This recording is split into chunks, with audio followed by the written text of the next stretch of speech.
My little thing is showing that I am live. And good morning, good morning, good morning. Happy Monday to you. Boy, it's early. I am way too excited, and I even didn't have a full cup of coffee quite yet. So today, I am beyond excited to chat with you, to share with you the news information that I was able to locate this morning when I woke up. You know, every morning I get up, and first thing I go is like, oh my gosh, what happened? Let me find out and let me bring it to you. So, hey, good morning and welcome. We are officially live broadcasting around the world, and I am beyond excited that you're here. This is Money Matters. My name is Nev, and today is a Monday. It is November 23rd, 2020. Just in case you're watching a replay, hey, I don't know who's watching this and stuff. I do want to welcome everybody who's watching this live, and I also want to welcome everybody who's going to watch perhaps a replay or maybe just listening on one of the podcasting services. If that is you, hey, do me a huge favor, smash the like button, smash the subscribe, and the bell notification if there's such a thing on your platform. That way you get notified every time we go live and you get new information. So today we have excellent news that we're going to be talking about. We're going to be discussing what's happening with the Bitcoin. The price is back on up, baby. We're going to be talking about Ethereum because Ethereum is doing some crazy stunts over here. Of course, we're going to take a look at a little bit of news and what's going on. And we're going to be talking about one altcoin that is, I don't want to say just listed, but it is fairly new, that potentially could beat both ETH and BTC, and it is already has a very strong community, even though it's a brand new project. So if you're curious about what that is and what's going on and kind of all of that stuff, today's show is for you. All right, y'all, let's do this.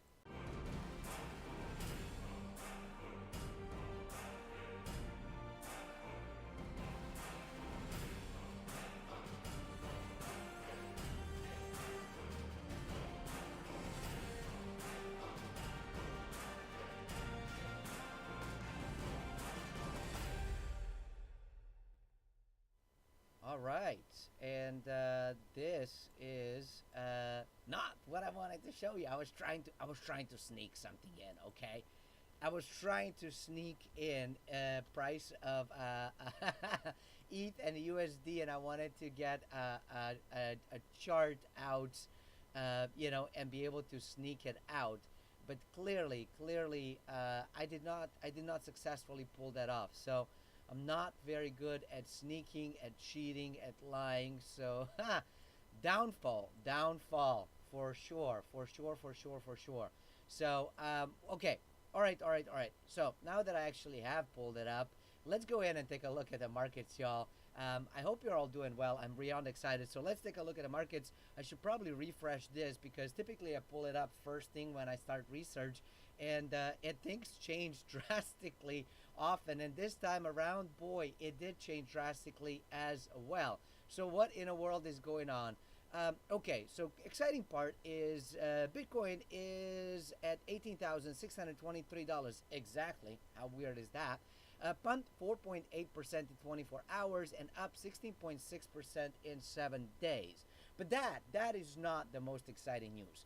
Take a look at what's happened with Ethereum. It's behaving like a wild altcoin over here, and it's pumping like crazy, y'all. It is currently sitting at $593.20, up 13.2% in 24-hour period, 32% up in 7 days.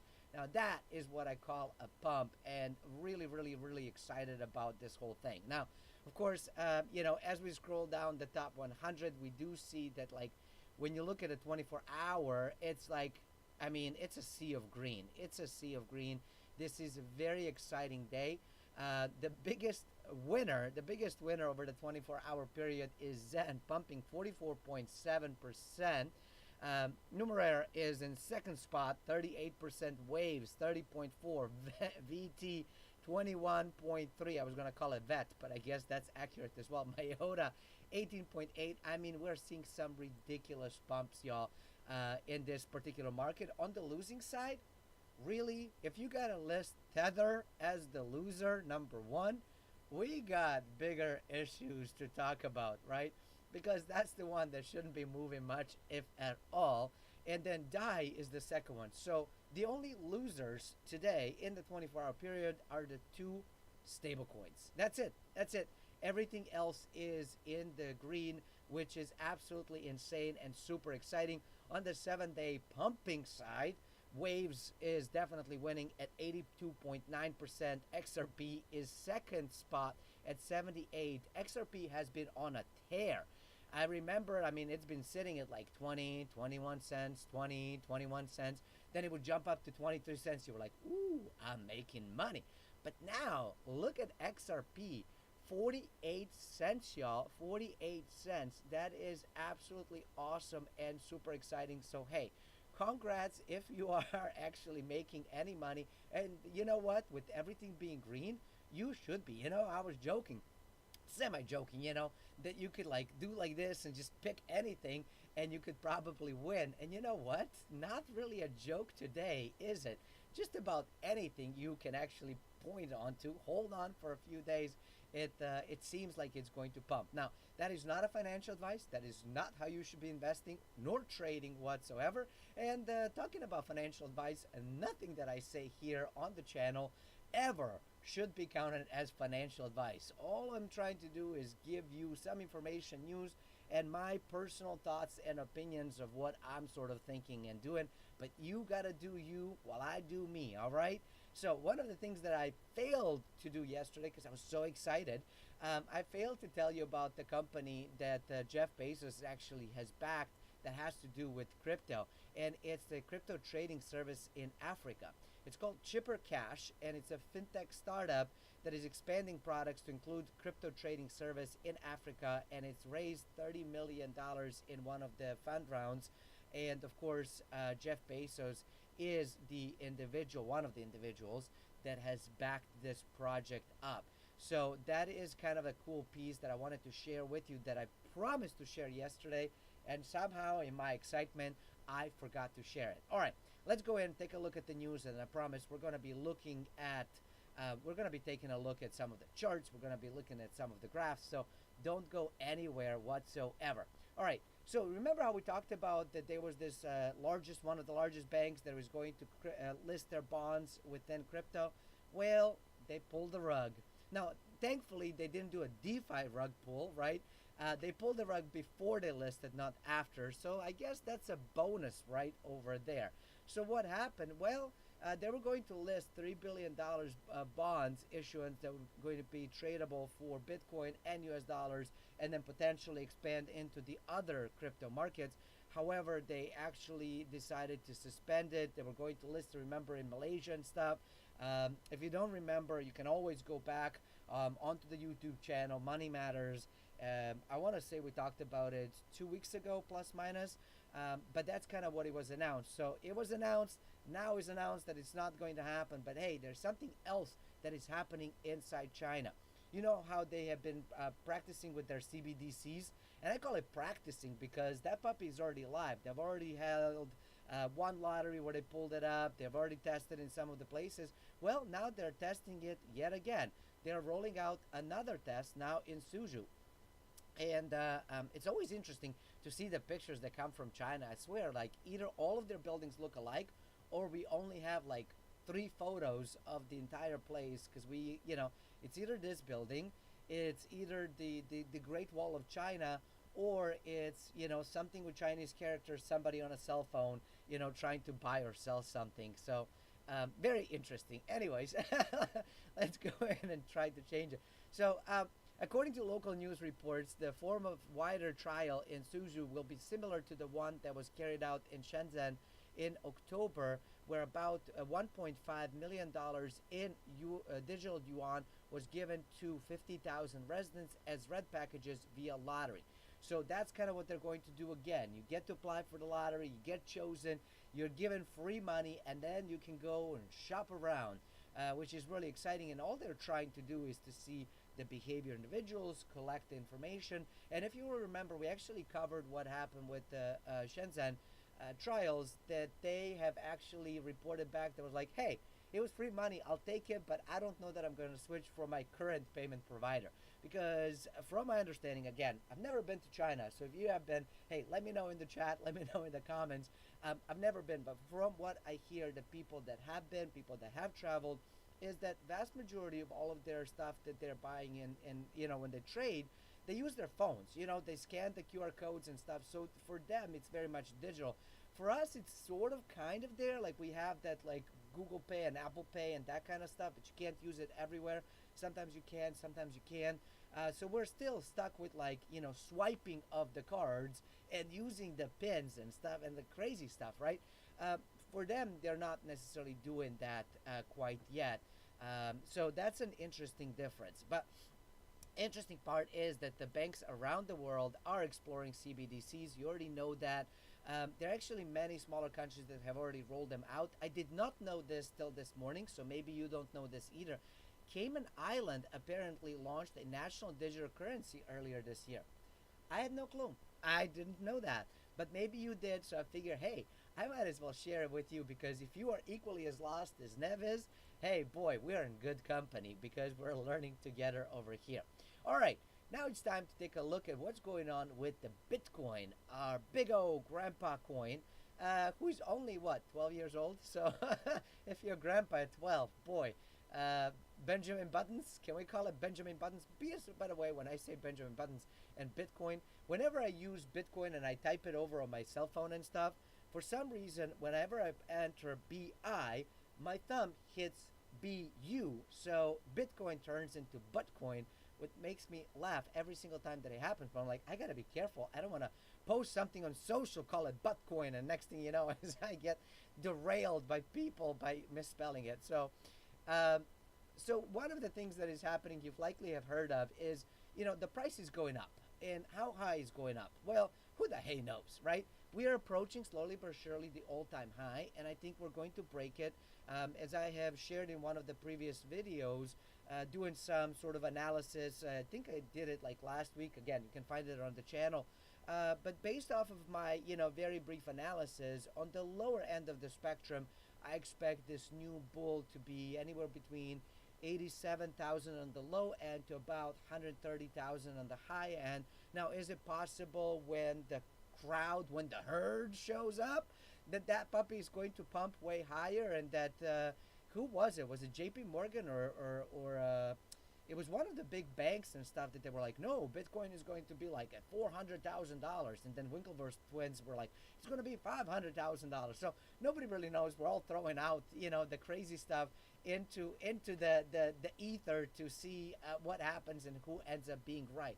What we do know for sure is that we're going to break this 20,000, and it might even happen in 2020. You know what I mean? Like, talk about happy Thanksgiving if this puppy goes above it before then. Which, by the way, Thanksgiving, if you're not from US, is in like 4 days, not even.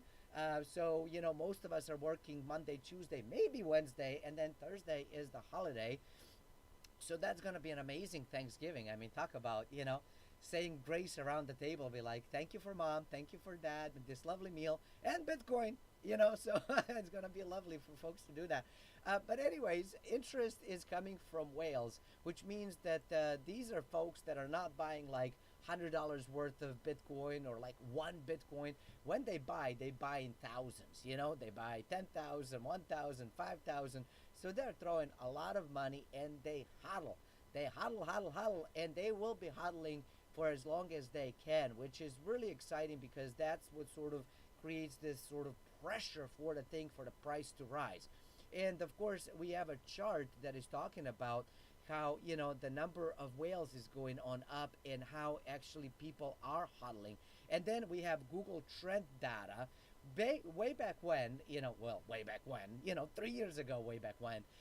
But when we were reaching these highs, people were going like crazy, searching Bitcoin stuff. How do you buy it? How do you get it? What is the wallet?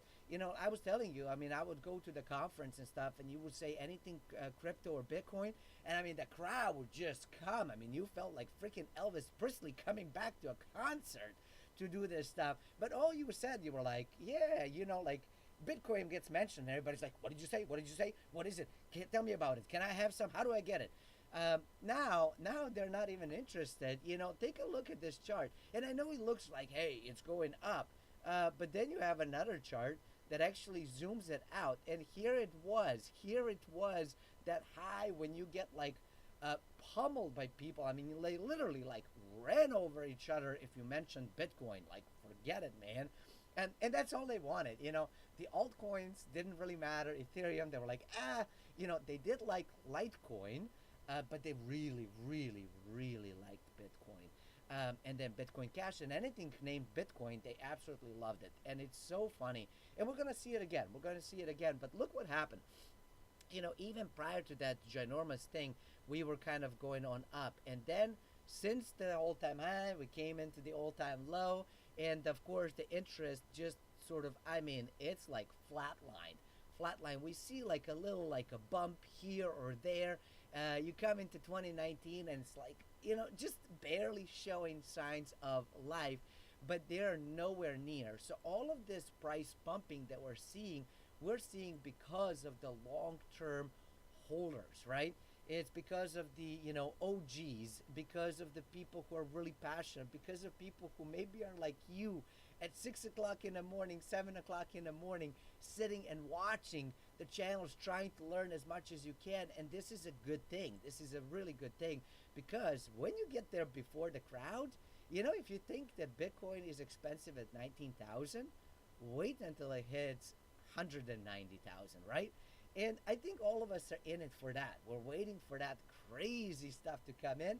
And I think that that's coming in 2021, maybe 2022. And we actually have some reports right here in this article that talk about that stuff. So we're going to take a look at that as well. But what's happening, right? So here in this article, they're arguing that the DXY descending to the familiar lows is the reason why it's pushing the Bitcoin up.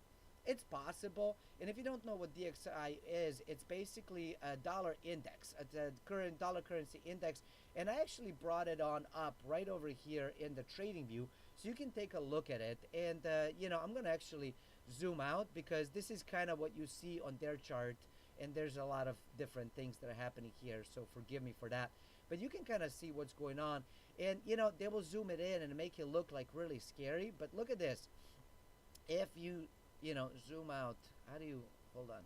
If you do this part, right, you will see that it's hitting right around this 92.15 or so, and it keeps hitting that low. Well, you know what? If this was a stock, if this was Bitcoin, 1, 2, 3, a triple down, that puppy's going up. I don't know what to tell you, but that's just kind of how I feel about the whole thing. Again, I could be wrong, but again, when we look at the technical analysis, whenever something has a double top or triple top, we know it's coming down.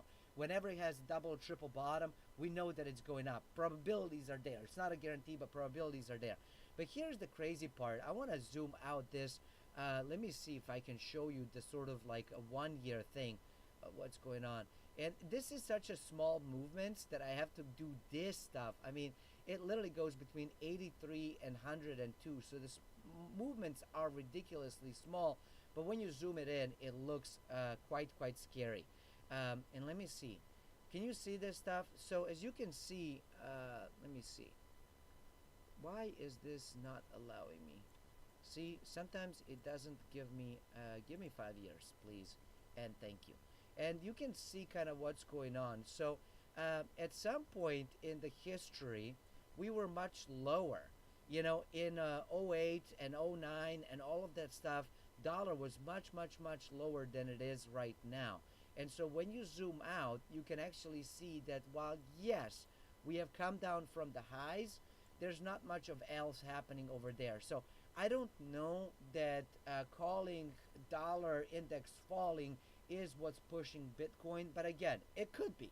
It could be a possibility. I just think that Bitcoin is being pushed because of very strong fundamentals, because the companies are looking at it and saying, I have cash, I have, purchased my own stocks, maybe I purchased some gold and I don't know how I feel about it.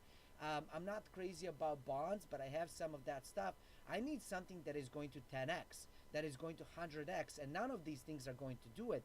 Bitcoin has a potential to do it, and I think that that's why they're getting into it, because they're finally learning about the fundamental components about Bitcoin, and they're saying that DXY tends to show an inverse correlation to Bitcoin, and I kind of agree with it, but If they're truly inversely correlated, then that would mean that the DXY, falling 1% equals what? A gain of 2,000%? Like, that doesn't make sense. So again, I do like it, but even here in their chart, you can see it. Look, a bottom, a bottom, a bottom, a bottom. Like, how many bottoms can you hit? Clearly, we're hitting some sort of bottom here. Could it go lower? Yes, it can. Nothing here is guaranteed, but again, it just, I don't know that is the narrative. I mean, it sounds good when you put it out there as a narrative, but I don't think that that's the reason why. Now, I think that the supply squeeze, it's a much bigger story in Bitcoin. I do agree with this one. We've already discussed, I want to say yesterday, maybe the day before yesterday, you have PayPal, Cash App, they're buying about 100% of all newly minted coins. Now, where's everybody else, right? Because not everybody's buying through Cash App and PayPal, right? People are buying through different methods, different exchanges. You have all of these giant whales coming in. And should you say giant whales or just say whales? I guess a whale would be 1,000 and giant whale maybe would be 10,000. I don't know. So they're all coming in and they're all buying it, which means the only way how they would buy it, right? Like, is the price has to go up, right? At some point, somebody has to give it up, and it's probably the old school whales that are doing that stuff that are saying, well, I purchased this thing for a penny, and now it's at 20,000. Heck yeah, I'm going to sell. And I think once we hit 20,000, we're going to see some sale and some sell-off happening. And of course, we've already talked about the uptick. There's not existing. And one of the things that has talked about is that there's really lack of interest at this point from the mainstream consumers. Now, the difficulty also dropped at the beginning of November, and at the end of this week, difficulty should be going upwards, which is yet another reason why there is a reason to believe that the price is going to continue up. Average hash rate has hit 137 exahashes per second, and it actually has had an all-time high of 146 in mid-October. Now, Plan B, you likely know about the Plan B. He is a creator of the stock-to-flow based serious price forecasting model. He's also an investor from Europe. We don't really know his name, but he's a super smart guy. I really enjoy listening to him because you can never see him on the live shows like this, and I like reading his stuff.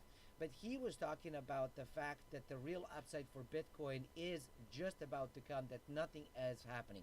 Due to historical behavior after block subsidy halving, upside ensure month after halving, but serious gains came the following year. Current Bitcoin price action is nice, but we're waiting for a real jump, like in the red arrows, right? So here we go, when we had the sort of jump, and then it kind of really went up ballistic, and then here's where it was, the 2018, right? And when you look at it on this level, like what happened in 2017, 2018 doesn't look all that big, right? Does it? I mean, it kind of like, that's nice. So here we are. Here is where we are right now, and who the hey knows what's going to happen. But there's many who believe, and I'm one of them, that every time there's a halving, there's some zeros that are being added to the whole thing. So are we going to hit into the hundreds? Potentially, that would be kind of exciting. Of course, on the fear and greed sentiment stuff, there's the contra arguments from them, and it's saying, we're hitting the highest of the green, the greed component, and that's matching the highs of 2019, which could mean potentially maybe we could go down. But since then we've dropped from 94 to 90, and of course I had to go and take a look at it for myself. And right now we truly are sitting at extreme greed, but at 90, not at extreme greed of 94 as it was yesterday. And last week we were in extreme greed of 90, and a month ago we were only at 73% of greed. So I thought that was kind of cool, and you can find the charts on alternative.me if you are so entitled to do that, if you want to find out. So it's an exciting piece that I thought was kind of happening. Now, I did want to actually take a look at the chart of Bitcoin over here. And this is, if the prices look kind of funky to you, that's because it's from a little while ago. when we actually did some crazy stuff and crazy printing over here. So if you take a look at kind of what happened from the low over here, right, and to this high, I mean, we pumped like what, almost 76.5% over the course of 22 days, and that was, that was a huge thing. That was a huge thing, and this is what has happened in 2016 in June, right? And it was like, oh my gosh, this thing is going to go through the roof, and then it came down. And then how much did it come down, y'all? Well, it came down from the all-time high, and then it came down, and this was in a bull market, 31% in 6 days. I think that's an important thing. I am going somewhere with this stuff. I'm going somewhere with this stuff because after that, we went sideways for a little while and then went even further down, which made it even scarier whatsoever. And the reason I am painting this picture is because this was what was happening in the last bull market over here. So over the course of 47 days, 40% down. Ouch. And then what happened? Well, it went slightly up, and then it went sideways, and then it actually started to pump up. And it pumped up. And it pumped up, and you were like, holy mackerel, this is it. This is the big one. This is the big one, right? Hold on, let me do this. And it wasn't the big one. This wasn't the big one, y'all. So from this one over here of the low to this over here of the high, of course you can see that it kind of went back down. We are looking at 154 days. Oh, see. Stupid. I couldn't see it because all of my little things are in the way. I don't know. Why can't you just hide them? Maybe you can hide them and Nev just doesn't know how to use them, which is very, very, very possible. All right, computer daughter, work with me. All right, here we go. This was a pump of 137% over the 154 days, but that wasn't enough. That wasn't all. That was a small blimp, and then it went back down, crashing, right? Sort of crashing, right over here. From here to this one over here, and that was again 38% over the 9 days, and then it went up even more. Then it came back down crashing, and then look at this thing. I mean, this was the mountain. No, still going. I mean, at some point it had to come down, right? At some point it had to come down, and come down it did. But this is what we were looking at right over here. You see this? That's the part that looked ridiculously big because we were in that time. And then, of course, we all know what has happened since then. This has happened since then. And so now, here we go. We've reached some lows, right? Here we go. We're going to come over here. And right now, this is where we are. This is where we are in Bitcoin right now. And, it's pumping. And it's going up. And it looks like, oh my gosh, we are doing some crazy stuff, which potentially we might be. I don't know. But, if I compare it to the last bull market, we really are not. And I'm going to actually change it to the 1 hour candles. Por favor. Okay.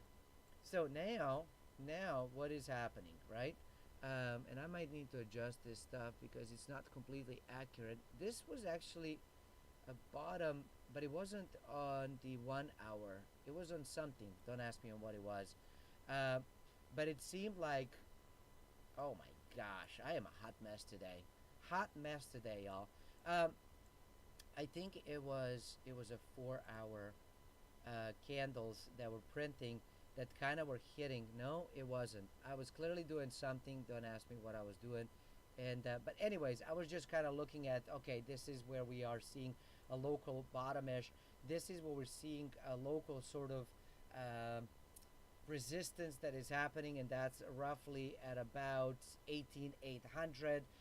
So again, I think it's going to be pumping and it's going to be exciting times for us all. But we are still, when we look at the 4 hour, we are still very much in the sort of green zone, so to speak. The green zone being that, let me eliminate this because it's driving me nuts. The A, it's crooked, and B doesn't make sense.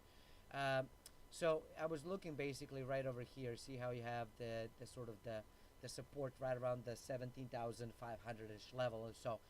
So anyways, this is kind of where we are. We're going sideways. This is exciting. This is good thing. This is a good thing to go some sideways action before you pump up. And it's going to be super exciting stuff that is happening on the Bitcoin side. But here is Ethereum. Now, Ethereum, right now, when you look at the news, a lot of things are talking about Ethereum. Bitcoin, Bitcoin, Bitcoin. And they should be talking Ethereum, because this puppy has been doing a beautiful, beautiful, beautiful pump. Because when you zoom out, it had this beautiful cup formation. Look at this. Broke above its local high a long time ago.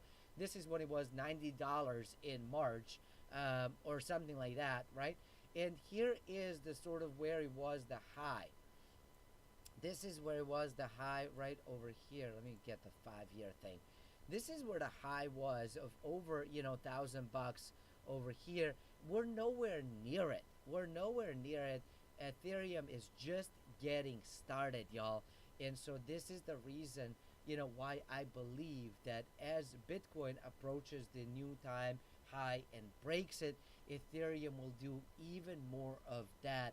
And so I am incredibly, as much as I'm bullish on Bitcoin, I am ridiculously bullish on Ethereum, because I believe, again, not a financial advice, this is just one guy's opinion on a random YouTube channel, right, that you've never heard of, never met.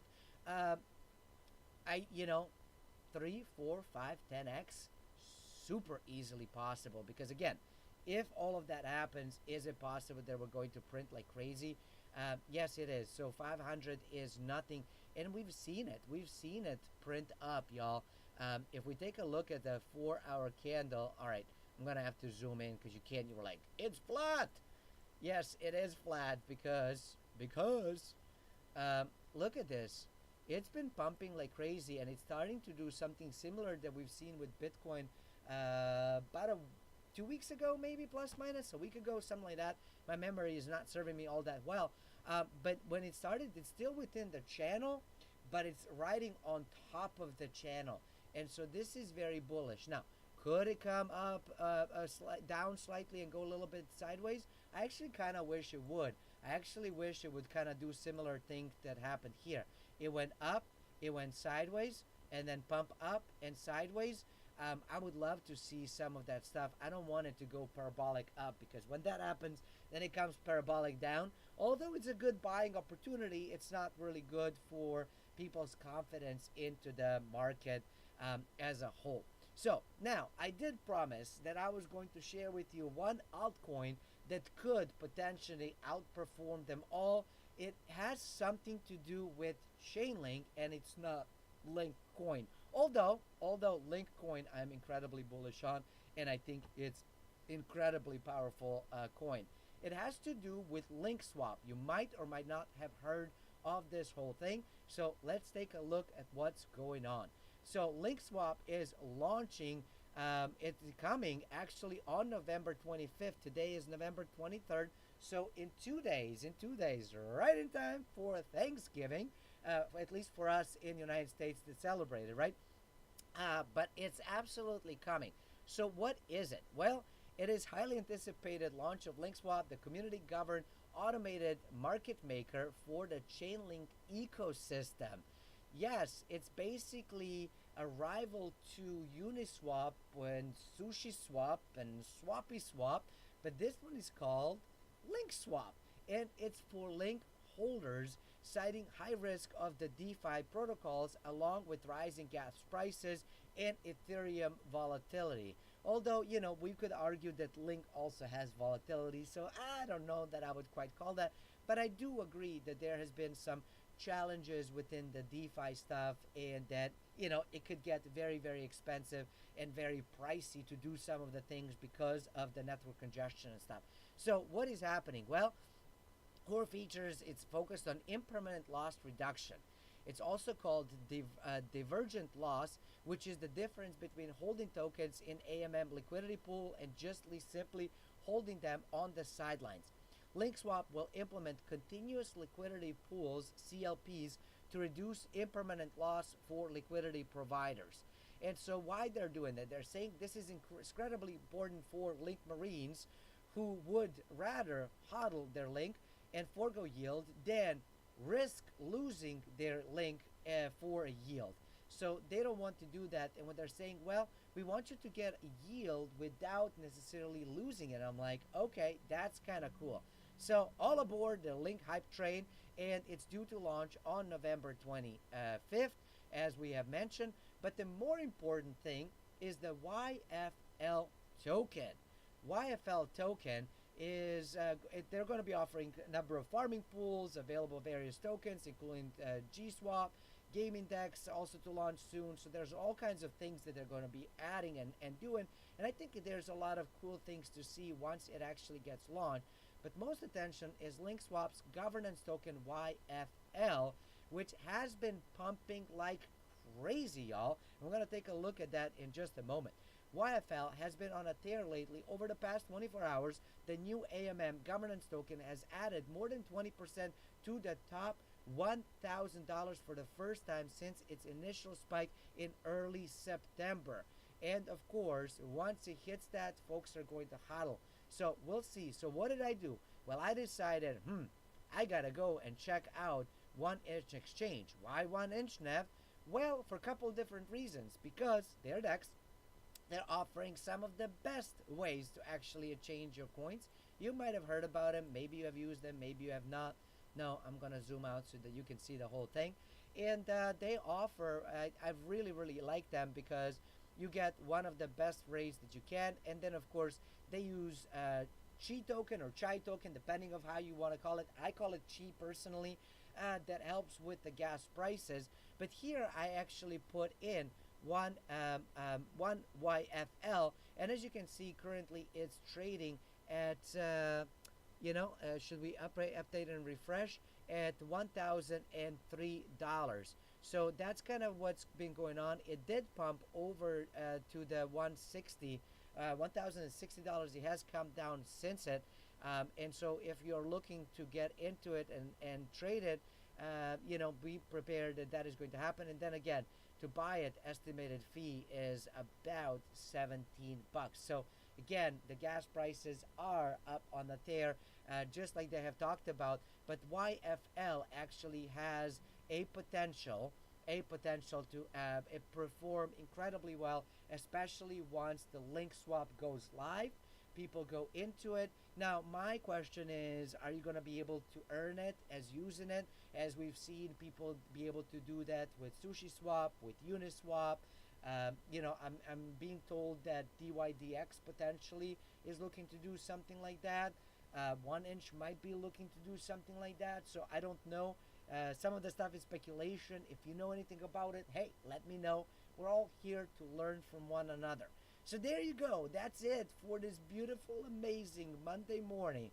I am excited that you were here. Thank you so much for watching. If you enjoyed the content, let me know. Smash the thumbs up. If you didn't, I guess smash the thumbs down, although I prefer you didn't. But hey, it is what it is. You either like it or you don't, and that's okay. I am not everybody's cup of tea or coffee or a shot of whatever your favorite drink is. Until next time, stay forever money blessed, and do remember, you are only one deal away. All right, y'all. I'm out.